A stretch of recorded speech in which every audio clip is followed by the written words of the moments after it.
Good morning, everybody. This is History 137, brought to you by Henry Heller, Professor Henry Heller in the History Department. Does anybody want to raise any issues about access? I myself was confused as to the time, but I finally figured out it's at 10:30 every day, every Monday, Wednesday, and Friday. Does anybody have some questions about that? Okay, people are finding their way. Yes. There are the usual glitches, and we're teaching online, so it's more difficult, but we can teach, and we will teach. So what I want to do to begin these classes is, first of all, briefly look at the syllabus, and then give you an overview of what the course is about in terms of its content. So I'm going to start with the syllabus. And the syllabus I put online on Unlearn. And you can see I already made a mistake. You see, that's why I had this problem. I thought it was at 12:30, but the class actually is at 10:30 every morning. Now, I do have a office in University College somewhere on the university campus, but I haven't visited in 2 years. And of course, we're teaching online. So really, I'm sitting at home like the rest of you or somewhere and taking this course or giving this course. And it's a trip, let me tell you, the way things have been. So, but of course, communication between you and I is very important.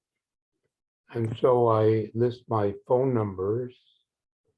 And I think the important one is the cell phone, because this, of course, has a 204 number in front of it.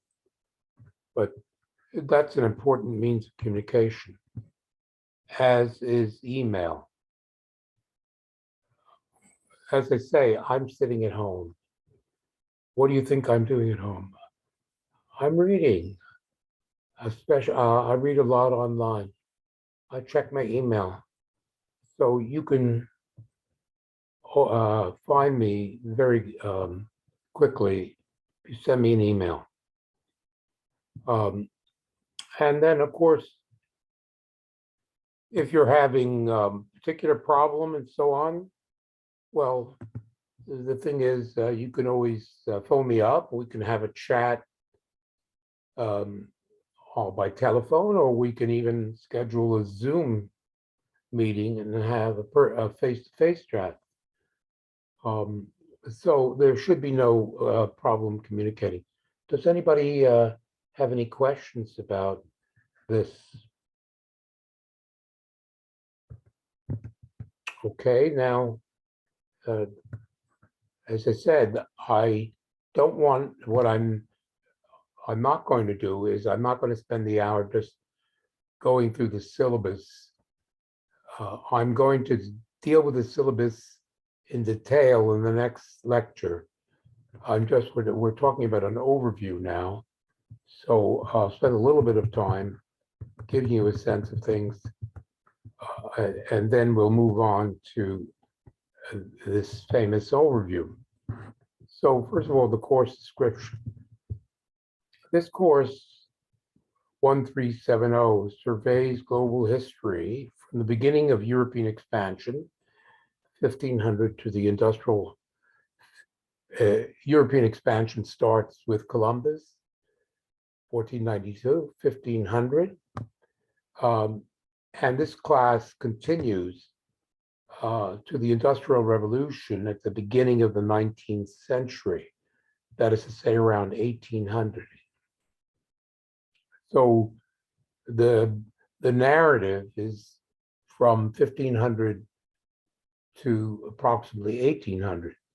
Of course, in terms of the way I teach, I also refer back to the period prior to 1500 from time to time.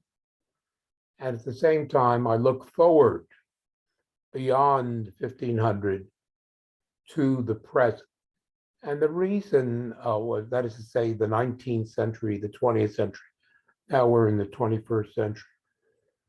Because one of the fundamental characteristics of the period that we're dealing with, it is the period in which the West Europeans gradually achieved ascendancy over the rest of Europe, but also step by step over the other continents of the world, meaning the Americas, particularly starting out with Latin America, but also eventually Africa, although the Europeans didn't formally conquer Africa until the 19th century. You can see the beginnings of it by about 1800. And likewise, you see the Middle East, India, China, by about 1800, what had been once an equilibrium between the different, what we call civilizations in the world, the balance had tipped by around 1800, and European dominance began, an age of European imperialism, empires, colonialism, and so on. Now, so that's the overall description. Does anybody have any questions about what I've just said?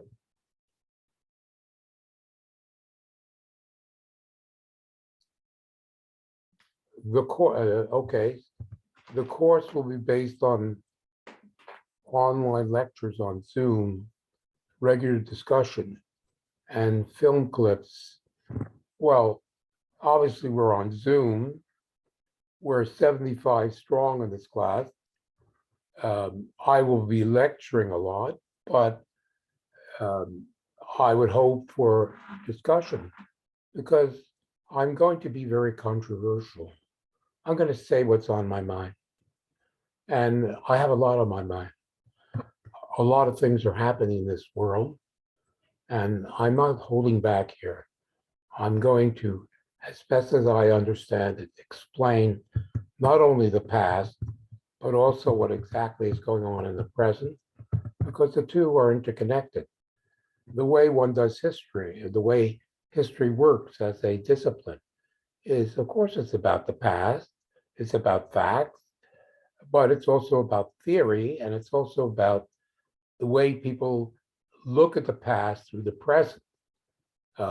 There is an interaction between the present moment, the past, and the future.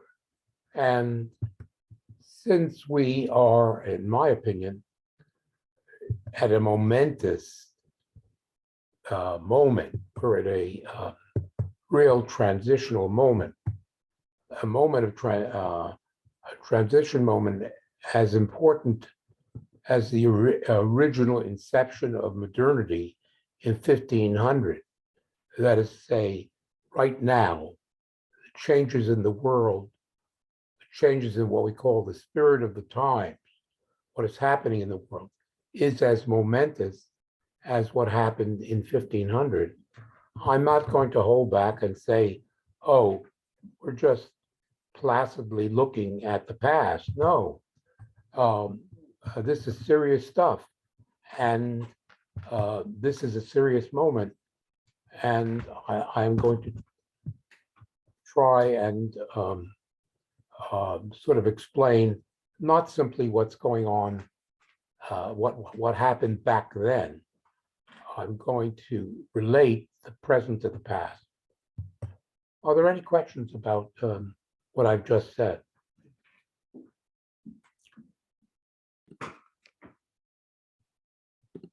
So I guess the Chinese say the comment is the curse that the Chinese have is if they don't like somebody, they say, one of the things they say, they probably have thousands of things, but one of the things is, may you live in interesting times.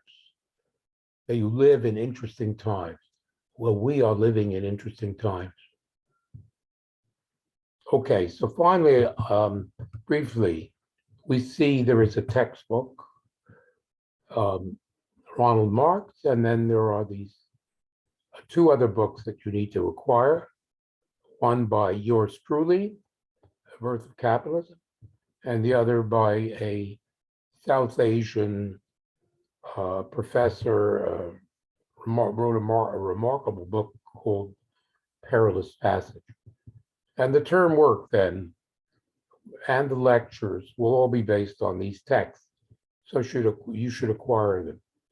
I think they, as a matter of fact, at least the my book and the Bakshi book, I think, are both available through. They're available through e-library, through the U of M library. You go there, you can get access to these books online. And then Marx, you get through the bookstore or through Amazon. Are there any questions about this?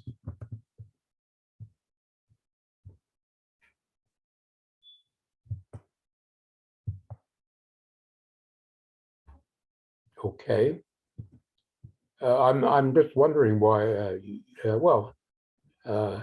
have your own reasons why you don't have any questions. You probably have some questions. You're holding them in reserve. So now I want to spend the rest of the time. First of all, I want to talk about the nature of the class a little bit, the way I've set things up. And I would say that this class works on a dual track. It's a first year class, 137, right? And it's an introductory class. And I've taken that fully into consideration. You people most of you are new to the university and so on. And I'm not taking anything for granted. I begin from a beginning, from baseline, and I'm therefore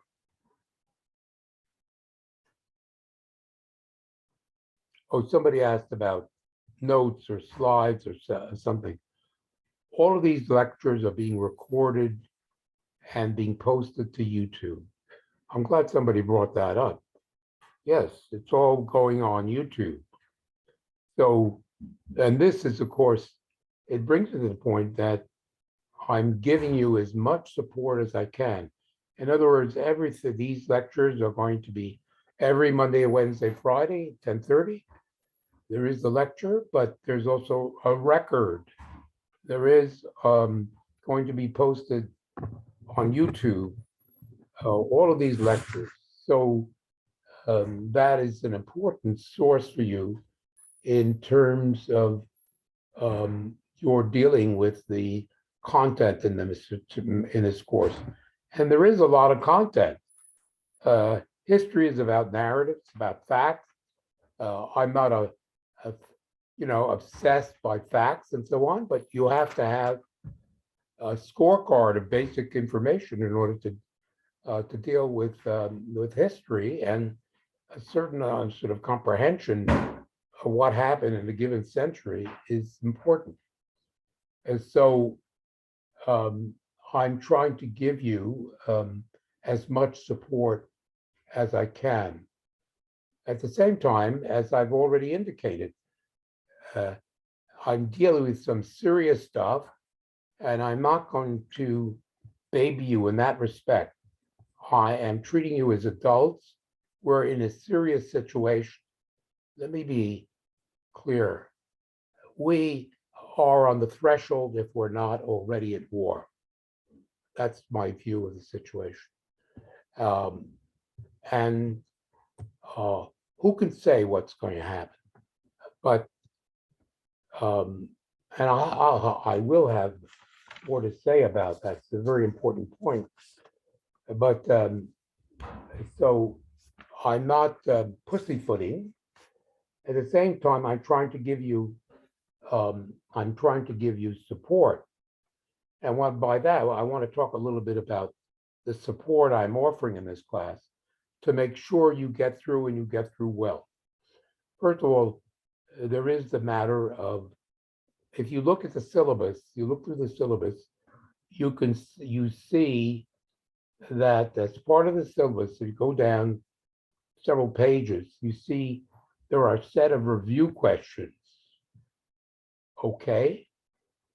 I think there are 31 or something like that in all. And the review questions are the basis of the final exam. The final exam is worth 30% of the course. It will be a take-home exam. It won't be written in class or anything like that. So on that exam, there will be 9 questions, of which you answer 3, which will be drawn from the different sort of sections of the class. So first of all, I am, by virtue of the fact that you have the review questions, you basically have a copy of the questions the actual questions that are going to appear on the final examination. So I'm handing out, to begin with, the final exam questions. Secondly, I will review those questions in class, not in total detail, but as we go along, I will deal with all of the review questions and give you an idea structurally, intellectually, how you approach each of these questions so that you develop a proper answer. And thirdly, recall that all of this is going to be on YouTube. In other words, you can review these reviews by looking at these particular items on YouTube. So that's what I mean by support. A lot of support. Are there any questions about what I've just said?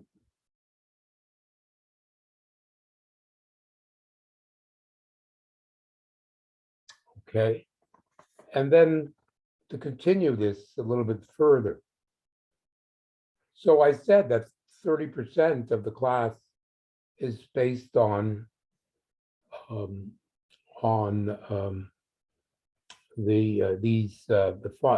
final examination are based on these review questions that come out of the lecture. But then there is the rest of there is the term work. And the term works, basically 70% is in 3 stages. You write basically 3, you write a preliminary essay, a second stage of the essay, and a perfected version of the essay is what I expect in the way of term work. The first stage of that is based on if you look at the syllabus, you can see that the first stage of this composition of this essay is based on a set of questions, very simple questions. For example, I think one of the questions I asked is, what is capitalism? I do not merely ask the question, but I point to my own book, Heller, and I point to Bakshi in terms of the specific pages you are to look at to find out the answer to what is capitalism. And successively, what is feudalism, etc., various questions. You answer all of those questions. You set out a clear and comprehensive answer to each of these. And that becomes the basis for writing uh, the second stage of the essay and the third stage of this essay. Now, I admit that this is Mickey Mouse. This is Mickey Mouse. Yes, I don't assume anything.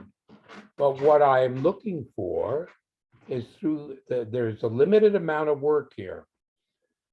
And what I want is a perfect or nearly perfect essay, insofar as you can produce one. I want a very good piece of writing to come out of this class. It starts at a remedial level. I ask basic questions and so on. It's a simple answer, but stage by stage, and you will and can have sort of support in writing such an essay. And they're not long. But what I hope to get out of this, for your sake, is for you to develop the capacity to actually write a good level, an appropriate level university essay. And if you could do that, you are home, or you are nearly home, in terms of dealing with university. The two things that are necessary in university are literacy and numeracy. That is to say, the ability to sort of manipulate, say, at the level of a basic statistics course, numbers. So having the capacity to write an essay, an intelligent essay, and also to manipulate numbers appropriately is the basis of really the analytic skills that you need to get through most of your other university courses and to get on with life. To get on with life. And the thing is, the last thing I want to say about, well, two things. First, there are these simple questions I ask you. For example, what is capitalism? And the answer is based on my book and Bagshi's book and so on. The answers are found. The page citations are there. And the thing is, yes, this is Mickey Mouse. But as a matter of fact, a lot of so-called scholars and academics, I'm talking about university professors, not simply at the University of Manitoba. I'm talking about all over North America. They don't even understand what capitalism is. They just throw the word around. And the thing is, it's important to be precise about what the meaning of such things are. Precision is important. Clarity is important. And therefore, yes, it's the initial work is Mickey Mouse, but it pays off in the end because you have a clear sort of understanding of these basic concepts of political economy, which serve you in all of your, at least, arts classes in the Faculty of Arts and so on. Now, one other thing I want to say is the last thing to say about this, and that has to do with what's the use of this? What the hell is the use of all this? The use of it is that this is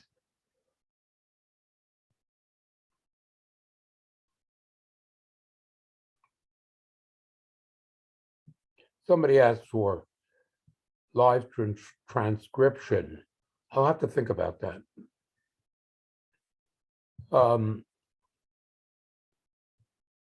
Ask again in the next class.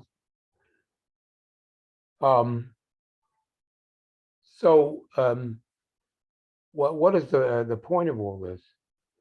The point of this is that this gives you job qualification. Having literacy at this level gives you, if you can do if you master the stuff in this class, you have the basics of analysis literacy that can help you find work in this world. Everybody, or nearly everybody, has to work for a living, and you want a decent job. And believe me, literacy is very important in the end to employers. The development of all the skills that I'm talking about in terms of your ability to sort of function. And we all end up in a kind of bureaucratic setup, whether you like it or not. And we have to be able to manipulate and organize concepts. And this is the ability to write these kinds of papers gives you a kind of intellectual strength that will serve you well. And I say this in particular because I was looking at a program on YouTube. YouTube has a lot of good political stuff on it. There were these two economists talking about what can you young people expect in the future? What is the future for young people? Well, one of these economists is talking about, well, war. We're on the threshold of war. That's what he said. Intelligent people sort of understand that. That's what's going on. The other one, so I said, therefore, this economist goes on, I don't know that I have a recommendation to people. The other guy said, the most important thing that people can get is these kinds of skills that I'm talking about, which give you open doors to a diversity of opportunities. And having the capacity to adapt yourself to one or another situation is a very important survival technique in this world of anarchy that we're living in. So in terms of the value, I think that this has a high value. So I've finished my discussion at this point. Is there anything that comes out of my lecture that you would like to speak about?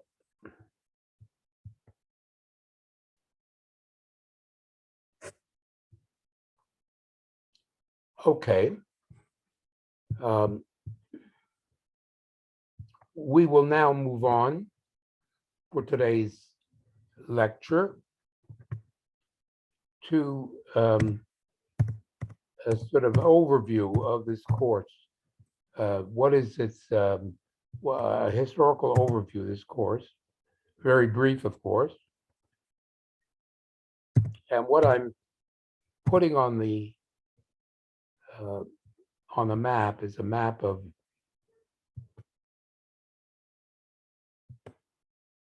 if I can get it.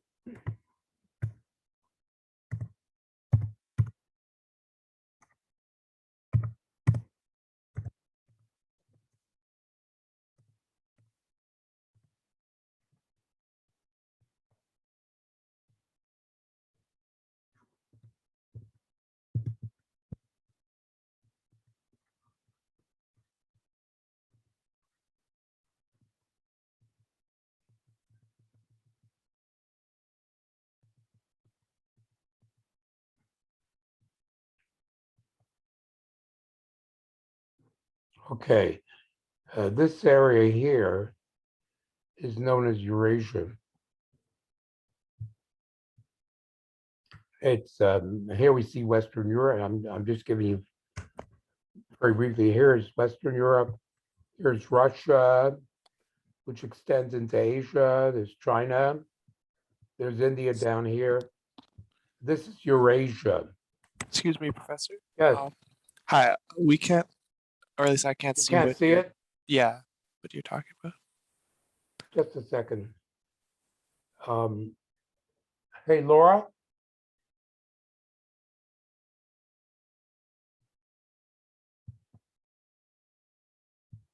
Okay, didn't. Wait a minute. Just a second. I'll bring it up. Do you see it now? You should be Yeah, able we to could, see it yeah, now. we can see it now. Okay. So you see, it's actually marked Eurasia. To the south, you see India and you see Africa.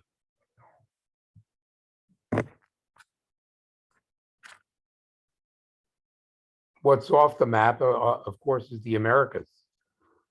What you don't see are the Americas, North and South America, Latin America. Okay, so this is an overview of the content of the course from 1500 to 1700 to 1800, but going beyond that. So the course covers, formally, it covers, of course, I already said that I'm going to look back a little bit and I'm going to look forward to our own times, but formally, it covers the period to 1800. Now, two big things happen in this period. Two big things happen in this period. The first of which is the birth of capitalism. Now, capitalism is a world system. It's a new world system. Feudalism is also, feudalism, we can say, is a various feudalisms is also a kind of world system. Capitalism, we can say the headquarters and the primary beneficiaries of it were the Europeans, but it was a world system from the very beginning. In particular, Africa and especially Latin America were swept into the capitalist system almost from the beginning. So the birth of capitalism, and that starts 1500. And toward the end of this period, in 1789, a second big event occurs. 1789. Why is that a big event, a big date? Anybody know? 1789. What happens in that date?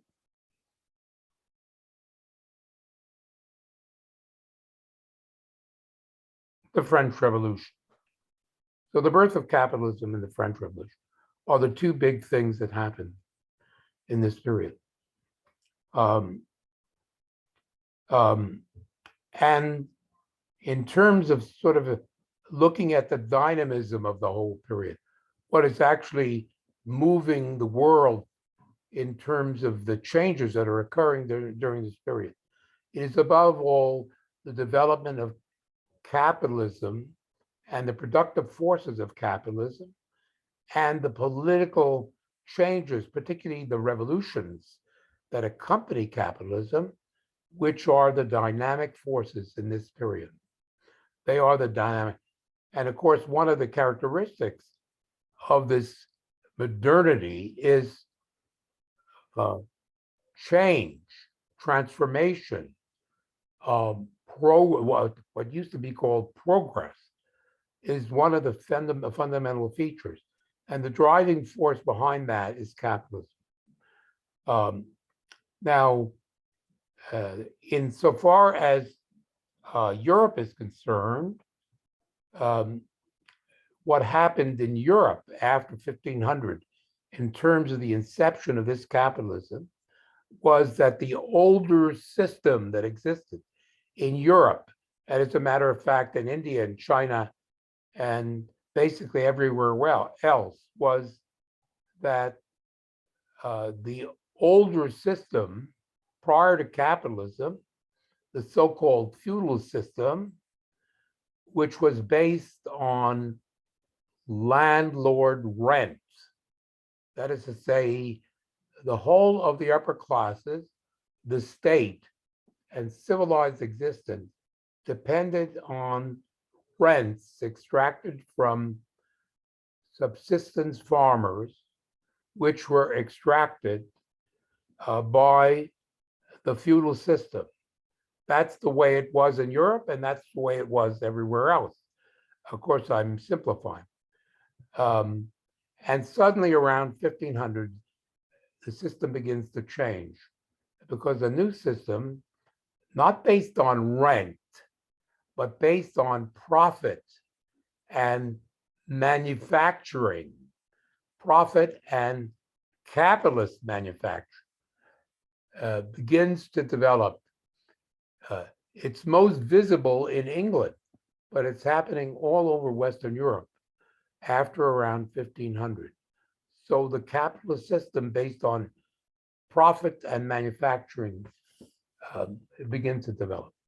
Now, please, there are people who have interrupted me, and I would like you to interrupt me.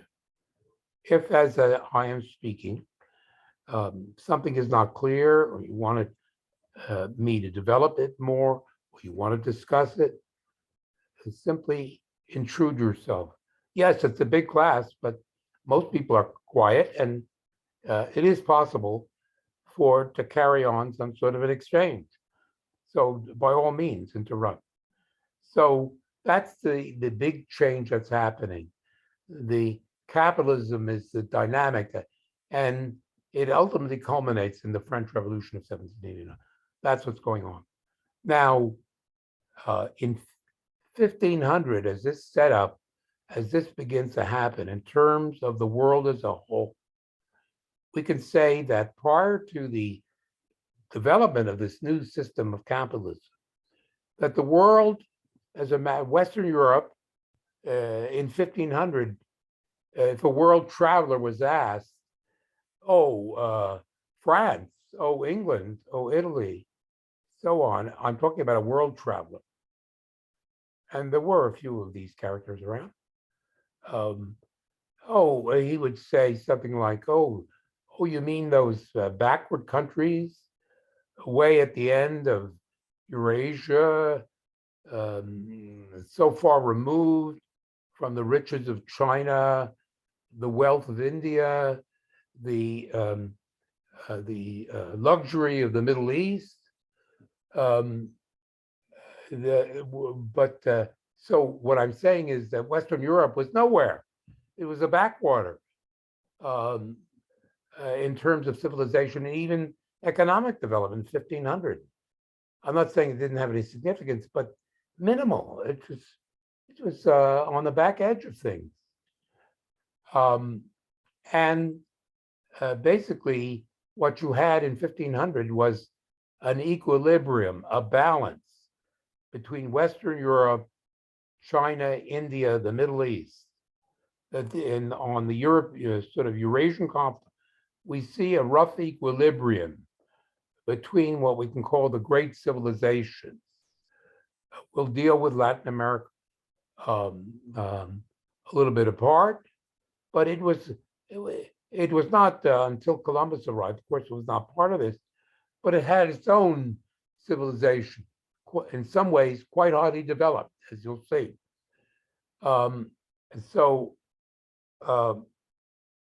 The world was in a kind of rough equilibrium in 1500. Now, if we look 300 years later, in 1800, we see that this equilibrium is in the process of being disrupted. A state of disequilibrium has set in which the leading capitalist powers, the countries, the states that had developed capitalism most fully at that point, 1800, in particular England and Holland, but also now France after its revolution in 1789. So England, France, and Holland. Now, they have ascended to world power. They have come to dominate all the other states in Europe, and globally, they are coming to dominate all the other civilizations. They control the high seas by their great ships, by their great cannon and armament. And furthermore, as a result of that, the other empires in China, in India, in the Near East are buckling under the growing and surprising power of these Europeans. As a matter of fact, Latin America had already fallen to the Spanish and the Portuguese empires. Already as early as the 16th century, Latin America had been conquered by the Portuguese and the Spaniards with enormous consequences, as we will learn. But then we see that, and the reference point is 1800, that the dominant empire in the Middle East, an empire which had been dominant since 1500, known as the Ottoman Empire, it too is beginning to buckle under European pressure. Likewise, in India, again, a great Muslim empire called the Mughals, who had dominated the Indian subcontinent for centuries, likewise buckling under the intrusion of the British, the English. So Latin America already long fallen to the Spanish and Portuguese. The Ottoman Empire in the Middle East, in South Asia, the Mughal Empire in India has collapsed. And finally, we see, looking at China, and we must look at China, critical. China, the great Chinese Empire, which has existed basically since Roman times, the oldest state in the world, the most embodying the most highly refined civilization, is entering into its crisis. Now, part of the reason for this is the intrusion of the Europeans. Lastly, we can say that Africa, if we look at Africa in 1500, there were civilizations there in Africa, as we'll learn. Civilizations based on, we're talking about 1500, based on communal agriculture, feudal kingdoms, feudal tribal kingdoms. Admittedly, slavery played a great institutional role in some of these kingdoms. And what do we have by 1800? We have the African continent is dominated by a series of slave kingdoms. Slave kingdoms, which basically, whose purpose has become basically the seizure and sale of Africans to European slave traders. In order to do this, these slave kingdoms that have emerged by 1800 have engaged in incessant wars. And literally hundreds of millions of African people have died between 1500 and 1800 in order to serve the slave trade. And it is estimated by then some 20 million Black slaves had been exported to the New World. Now, why was it? Sorry, does anybody have any questions?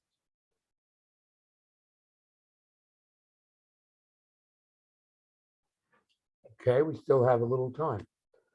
Why was the rest of the world crumbling? Well,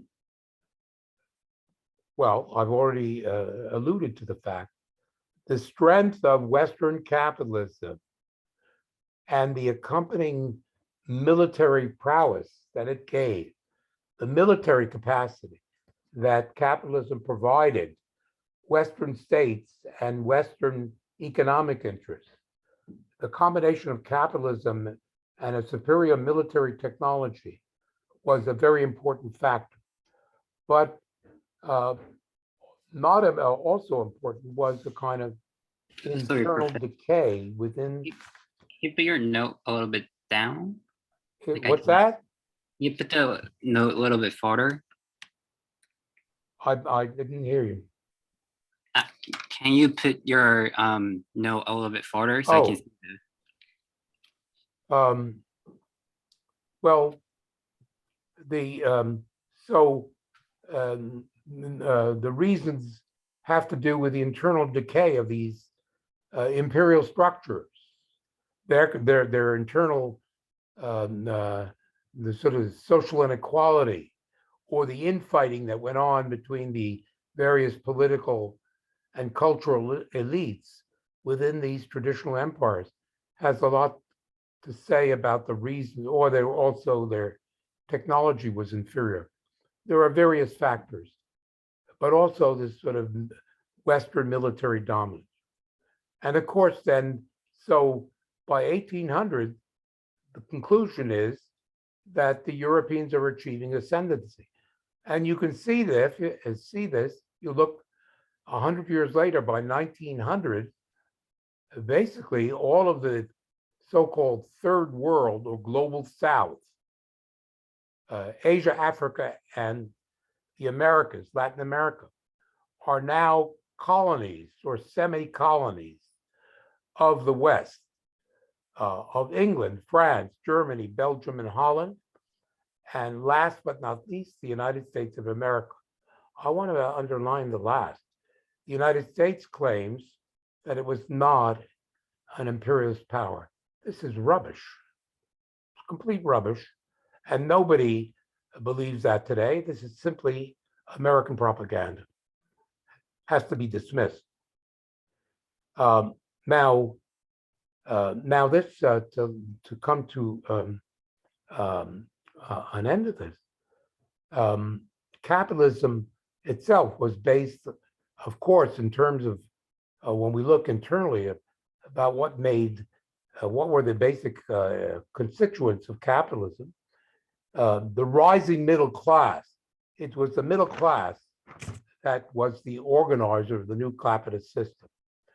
It was the middle class that was the class which basically, in order to facilitate the development of this system, that created this sort of territorial state. We live in a territorial state.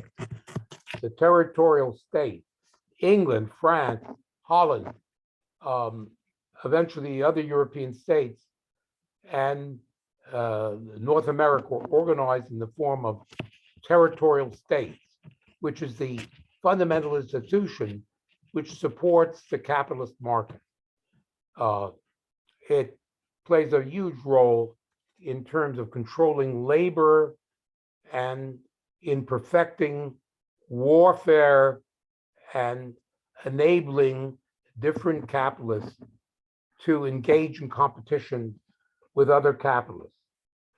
And I would say finally that this process did not proceed peacefully. It was based on colonialism, the brutal conquest of the peoples of the third world, and also internal revolutions within the West. Don't anybody tell you that the ascent of capitalism was peaceful. No, there was in the first place the Dutch Revolution of 1576. There was the English Revolution of 1642. And finally, and most importantly, the French Revolution of 1789, which cleared the way for the ascent of the middle class, for the reorganization of society based on the power of this class, and therefore for the further expansion of capitalism. Now, this is the overview of what happened during this class, during this period that I'm talking about. I'm reaching a conclusion. But the bottom line here is that this system has reached its limits. What we are experiencing today is capitalism in crisis. This capitalist system has become so riddled with contradictions by the year 2022 that a full-scale crisis has developed in the West. The system that we see born in 1500 and maturing in this period, after so many years, after 500 years, has reached its denouement, its final crisis. And we are seeing today the crisis of the capitalist system, and therefore it is expressing itself in not merely the possibility, the real threat of war has emerged. And secondly, on a subjective level, and this is my conclusion, on a subjective level, people, including young people, and especially young people, are suffering terribly psychically from the crisis of the system that we have now been plunged into. I will review the syllabus carefully next time, and we will get into the details in the next class. Thank you very much.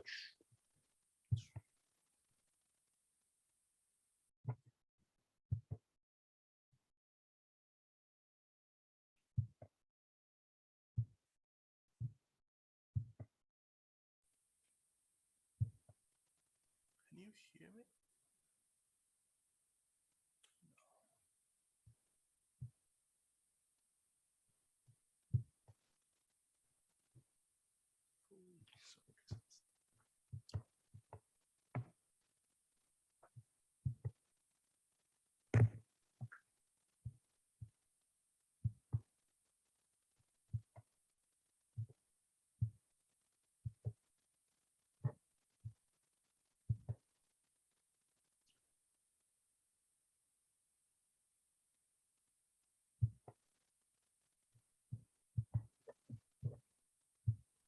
Why is it working? Bizarre.